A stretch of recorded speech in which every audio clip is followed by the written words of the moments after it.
आइए सुनते हैं के कपूर का लिखा रूपक हस्ती गाती आई बैसाखी। प्रस्तुतकर्ता डॉक्टर जितेंद्र उधमपुरी।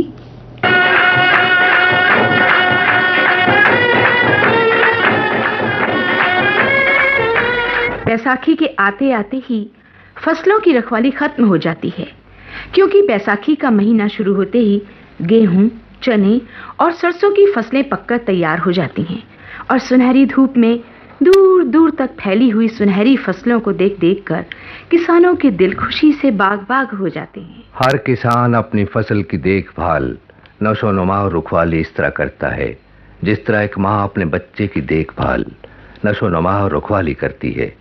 एक माँ के लिए इससे बड़ी खुशी क्या हो सकती है कि उसका बच्चा उसकी नजरों के सामने फलता फूलता, हंसता खेलता बढ़ता जाए।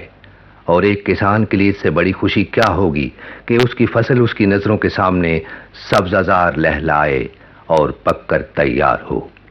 हर किसान अपनी फसल को बड़ी लगन और कड़ी मेहनत से सींचता है, दिन रात उसकी हिफाजत करता है और बड़े सब्र से उस दिन के इंतजार में रहता है कि कब उसकी फसल पककर तैयार हो।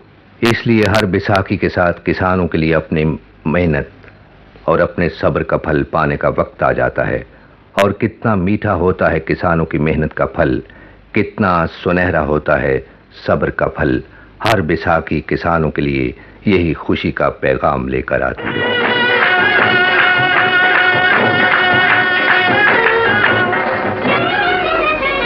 बैसाखी का त्योहार नई खुशियों और नई उमंगों का त्योहार होता है। हर बैसाखी नया जोश, नए बलबले लेकर आती है, नए सपने संजोती है, नई उम्मीदें बिखेरती है। सदियों से ऐसा ही होता चला आ रहा है और सदियों तक ऐसा ही होता चला जाएगा। जटियां दे मुकड़े ते ओए, जटियां दे मुकड़े ते वरदा नूर जिन्नू वेखे ओए। बिक्रमी संवत के हर साल के पहले महीने का नाम है बैसाख और बैसाख के पहले दिन का नाम होता है बैसाखी। बैसाखी की पहली तारीख को विक्रमी संवत का नया साल शुरू होता है। शुमाली भारत में और खास तौर पर पंजाब और हरियाणा में अक्सर सारा कारोबारी और व्यापारी हिसाब किताब, ब्याह, शादियां और जंतरी पत्री का लेखा जोखा, नक्षत्र और मुहूर्त वगैरह का सारा कामकाज विक्रमी संवत के मुताबिक ही होता है। बैसाखी का त्योहार सारे शुमाली भारत में और खास तौर पर हरियाणा और पंजाब में बड़ी धूमधाम और जोशो खरोश से मनाया जाता है। किसान लोग इस त्योहार को बहुत मुकद्दस मानते हैं और हरियाणा में कहीं कहीं गन्ने को आग में तपाकर उसका रस बतौर अमृत बांटा जाता है और सब्ज चने को आग में भूनकर उसका प्रसाद लिया जाता है। इस मुकद्दस दिन की पूजा, जिस दिन गंदम, चने और सरसों की फसलें पककर तैयार हो जाती हैं। जी हाँ, गंदम, सरसों और चना ये तीनों ऐसे गौहर हैं जो इंसान की रगों में खून बनकर इंसान को जिंदगी अता करते हैं, इंसान के दिल को धड़कन बख्शते हैं, इंसानी जिस्म की नशोनुमा करते हैं। और इसीलिए बैसाखी का दिन खुशियां मनाने का दिन होता है। लोग खुशियां मनाते हैं, झूम झूम कर नाचते हैं, मस्त होकर गाते हैं और सोने पर सुहागे का काम करता है पंजाब का भंगड़ा।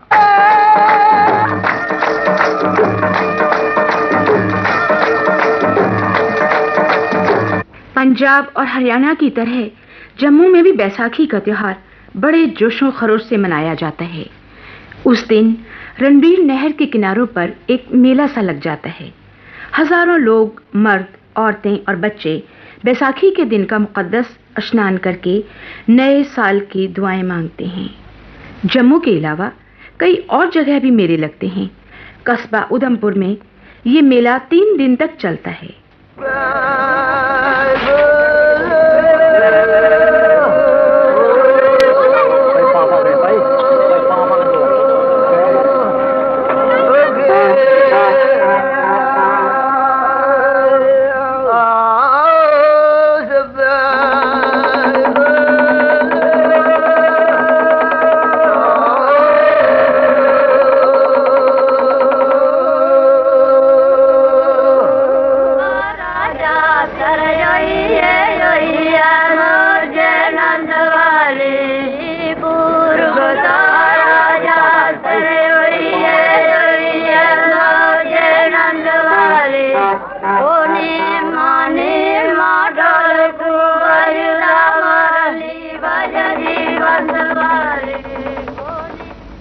बिलावर और खून नामी गांव में भी इस दिन रौनक देखते ही बनती है।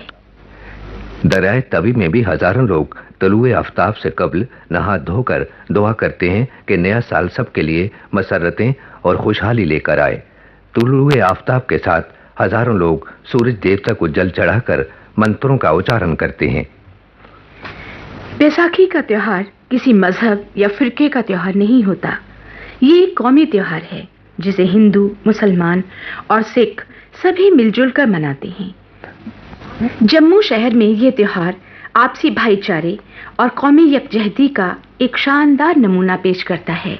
बैसाखी के दिन शहर में इतनी रौनक और चहल पहल होती है कि देखते नहीं बनती। ऐसा मालूम होता है जैसे सारा शहर एक मेला सा बन गया हो। बैसाखी के दिन से ही फसलों की कटाई का काम शुरू हो जाता है। किसान लोग इस काम में जी जान से जुट जाते हैं। फसल काट काट कर गट्ठों में बांध दी जाती है। खेतों में इन गट्ठों के ढेर लग जाते हैं। फसल की कटाई के साथ साथ गाही का काम भी शुरू कर दिया जाता है। कुछ छोटे किसान तो आज भी पुराने ढंग से यानी बैलों की मदद से गाही करते हैं, मगर बहुत से किसान अब जदीद तरीके से यानी थ्रेशर से गन्नम की गाही का काम लेते हैं। थ्रेशर एक ऐसी मशीन है जो गेहूं के दाने अलग और तूड़ी यानी भूसा अलग कर देती है। ये मशीन तो ट्रैक्टर के इंजन से चलाई जा सकती है या फिर बरकी कुव्वत से, बिजली की मोटर से। अब तो ऐसी मशीन भी इजाद हो चुकी है जो एक ही वक्त में फसल की कटाई भी करती है और गहाई भी। इन मशीनों से दिनों का काम घंटों में किया जा सकता है। ऐसी मशीन को हार्वेस्टिंग कंबाइन कहते हैं। पिछले 60 वर्षों से बैसाखी के दिन की अहमियत और भी बढ़ चुकी है। आज से कोई 60 वर्ष कबल अमृतसर के जलियांवाले बाग में अंग्रेजों ने मौत का नंगा नाच नचवाया था, जिसे जलियांवाला गोलीकांड के नाम से याद किया जाता है। अमृतसर का जलियांवाला बाग चारों तरफ से ऊंचे ऊंचे मकानों से घिरा हुआ एक मैदान है।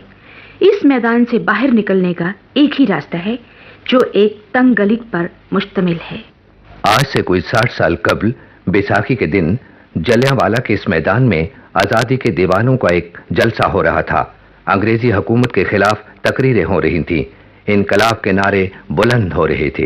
इनकलाब जिंदाबाद, इनकलाब जिंदाबाद, इनकलाब जिंदाबाद, इनकलाब जिंदाबाद। भारत माता की जय हो, भारत माता की जय हो, भारत माता की जय हो। टोटी बच्चा हाय हाय, टोटी बच्चा हाय हाय, टोटी बच्चा हाय हाय। इनकलाब जिंदाबाद, इनकलाब जिंदाबाद। नारों की गूंज सारी फिजा में फैल रही थी कि अचानक अंग्रेजों की गोरी फौज तंग गली से जलियांवाला बाग में घुस आई।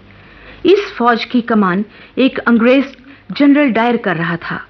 उस जनरल ने बगैर कुछ कहे सुने और बिना कुछ वार्निंग दिए गोली चलाने का हुक्म दे दिया।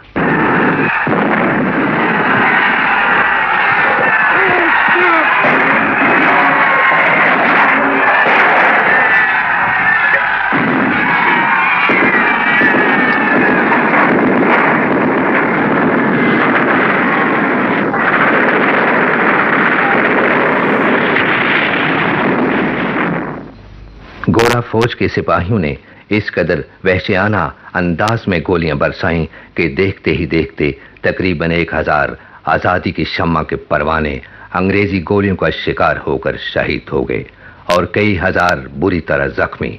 नहत्ते लोगों पर गोलियां बरसाने की मिसाल जलियांवाला हत्याकांड के अलावा और कहीं नहीं मिलती। जलियांवाला बाग के चारों तरफ आज भी उन गोलियों के निशानात मौजूद हैं जो आजादी की आवाज को दबाने के लिए अंग्रेज सरकार ने बरसाई थी। मगर तारीख गवाह है कि आजादी की आवाज गोलियों से नहीं दबाई जा सकती।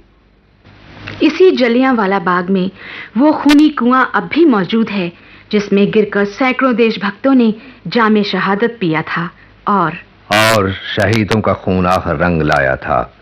उन अमर शहीदों की याद में जलियांवाला बाग में मीनार तामीर किया गया है जो हमेशा हमेशा हमें उन अमर शहीदों की याद दिलाता रहेगा जिन्होंने जलियांवाला हत्याकांड में शहीद होकर आजादी की शम्मा को रोशन किया था।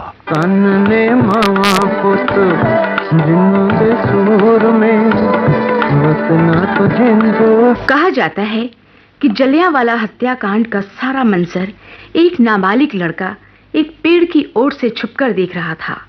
उसका खून खौल उठा। उसने प्रतिज्ञा की कि जब तक वो जनरल डायर को गोली का निशाना नहीं बना लेता, चैन से नहीं बैठेगा। तारीख गवाह है, वही लड़का बड़ा होकर उधम सिंह के नाम से मशहूर हुआ, जिसने लंदन जाकर जनरल डायर को गोलियों से भून डाला और इस तरह से अपना अहद पूरा किया। इसी जलियांवाले बाग के एक हाल कमरे में वतन पर मिटने वाले दीवानों की बहुत सी यादगारी तस्वीरें देखी जा सकती हैं। पंजाब में आनंदपुर का मकाम सिखों के लिए एक मुकद्दस तीर्थ है। बैसाखी के दिन हजारों सिख आनंदपुर के गुरुद्वारे में जमा होकर अकीदत के फूल चढ़ाते हैं, क्योंकि बैसाखी के रोज ही सिखों के 10वें गुरु गुरु गोबिंद सिंह जी ने खालसा धर्म का श्री गणेश किया था। गुरु गोबिंद सिंह जी सच्चे, त्यागी और निष्काम देशभक्त थे। उन्होंने कौम और देश के लिए न सिर्फ अपना तन मन धन और जीवन त्याग दिया, बल्कि अपनी प्यारी औलाद भी कुर्बान कर दी। गुरु गोबिंद सिंह जी ने 2 मकासद को मद्देनजर रखकर सिख धर्म की बुनियाद रखी थी। पहला मकसद था सब हिंदुओं को यकजा करना, मुत्तहिद करना, और दूसरा मकसद था जालिम हुक्मरानों को हिंदुस्तान से निकाल बाहर करना।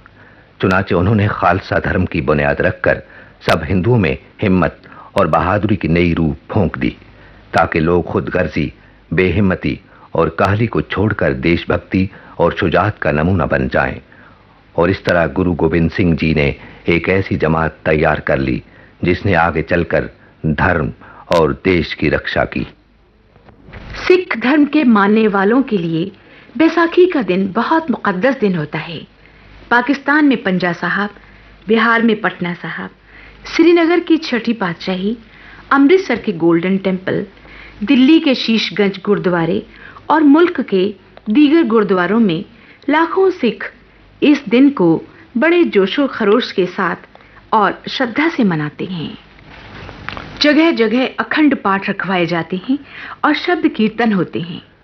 बैसाखी का शुभ दिन, बैसाखी का मुकद्दस त्योहार और बिक्रमी सम्मत के साल का पहला दिन भारत की कौमी जिंदगी में एक खास अहमियत रखता है। और हर बैसाखी हम देशवासियों के लिए देशभक्ति का पैगाम लिए, किसानों के लिए नया जोश और नई उमंगें समेटे, हर बरस खुशियां बिखेरती, हंसती और गाती हुई आती है।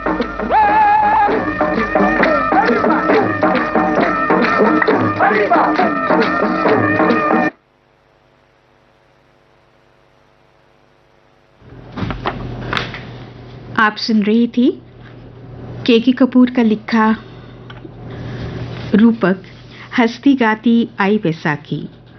प्रस्तुतकर्ता डॉक्टर जितेंद्र उधमपुरी।